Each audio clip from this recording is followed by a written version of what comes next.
Bonjour tout le monde, Jacques-Antoine Normandin au dossier judiciaire concernant les citoyens souverains, donc les souverainistes du Québec, concernant les citoyens souverains, donc les partis politiques souverainistes du Québec, concernant ces fameux freemen on the land que sont ces fameux citoyens souverains, souverainistes du Québec et politiciens ainsi qu'avocats et juges souverainistes, ces fameux citoyens souverains qui présentement attaquent d'autres citoyens souverains parce que les autres citoyens souverains en question ne sont pas comme eux. Vous allez entendre quand même quelque chose d'assez particulier. C'est mon ancien avocat qui a été interviewé par Mme Brigitte Bureau de Radio-Canada. Et enfin, je crois que je vais pouvoir avoir au moins mon droit de réplique à Radio-Canada suite à l'émission Enquête du 21 mars 2013 dans lequel on nous avait associés à un criminel qui abattait un policier, soi-disant parce que ce criminel est de la faction ou de l'Organisation des citoyens souverains, alias les Freemen on the Land au Canada.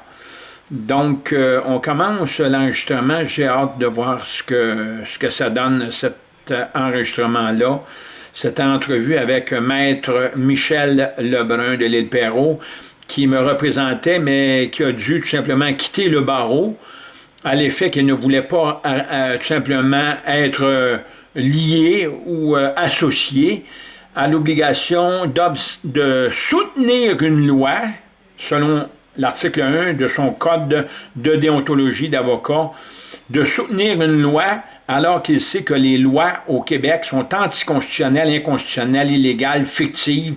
Ce ne sont pas des lois, ce sont tout simplement des règlements arbitraires administratifs, comme c'est aussi l'arbitrage dans tous les discours politiques sur les budgets actuels qui mettent encore à contribution les ignorants, l'ignorance de nos citoyens ici en matière de droit, de fiscalité, de budget ou de quoi que ce soit.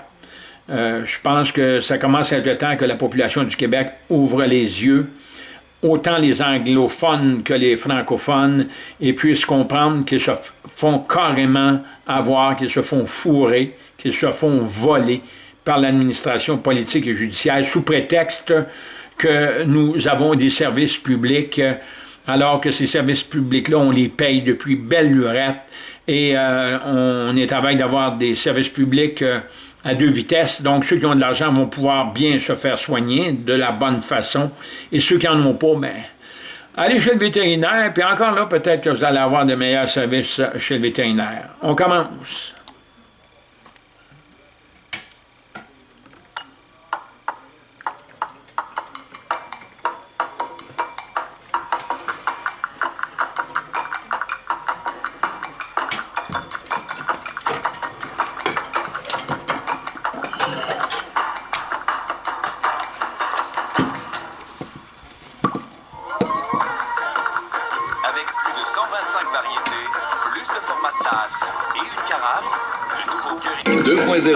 Crée tout un brouhaha.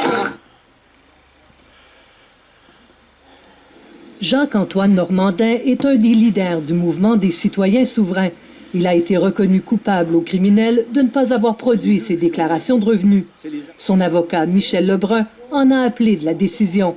Dans une entrevue qu'il nous a accordée en juin dernier, M. Lebrun a soutenu que les tribunaux du Québec sont illégaux. Et on en a appelé parce qu'on croit que la juge, qui est une juge de la Cour du Québec, n'est pas constitutionnellement fondée. En réaction à ces propos, le barreau du Québec a ouvert une enquête. Dans une lettre dont nous avons obtenu copie, le syndic du barreau demande à M. Lebrun de s'expliquer. Selon le code de déontologie, un avocat doit soutenir l'autorité des tribunaux et avoir la compétence requise pour défendre son client. Dans une nouvelle entrevue, Michel Lebrun dit qu'il renonce à sa profession. J'ai démissionné le 2 octobre dernier. Il dit qu'il peut maintenant s'exprimer plus librement, même si l'enquête se poursuit. M. Lebrun nie faire partie du mouvement des citoyens souverains, mais il soutient, comme eux, que les lois québécoises sont illégales. Selon lui, le Québec a violé la Constitution quand il a aboli sa Chambre haute en 1968. Vous savez, c'est normal que mon avocat Michel Lebrun ne fasse pas partie des citoyens souverains. Moi, je suis monarchiste catholique, je suis gardien des intérêts de Sa Majesté la Reine Élisabeth II. Donc, je ne suis pas un citoyen souverain, je ne suis pas un souverainiste québécois. Je ne suis pas non plus un politicien ou un membre du Parti québécois souverainiste ou du Parti libéral souverainiste ou de la CAQ, la Coalition pour l'avenir du Québec. C'est tous des partis souverainistes. C'est le fameux collège électoral qui s'est associé au mois de novembre 2013 pour aller contre la décision du premier ministre Stephen Harper de poursuivre le gouvernement du Québec devant la Cour supérieure du Québec afin de faire déclarer illégal ou de faire désavouer le projet de loi 99, qui est la loi E20.2, la loi sur l'exercice des droits fondamentaux et de la prérogative du peuple du Québec et de l'État du Québec.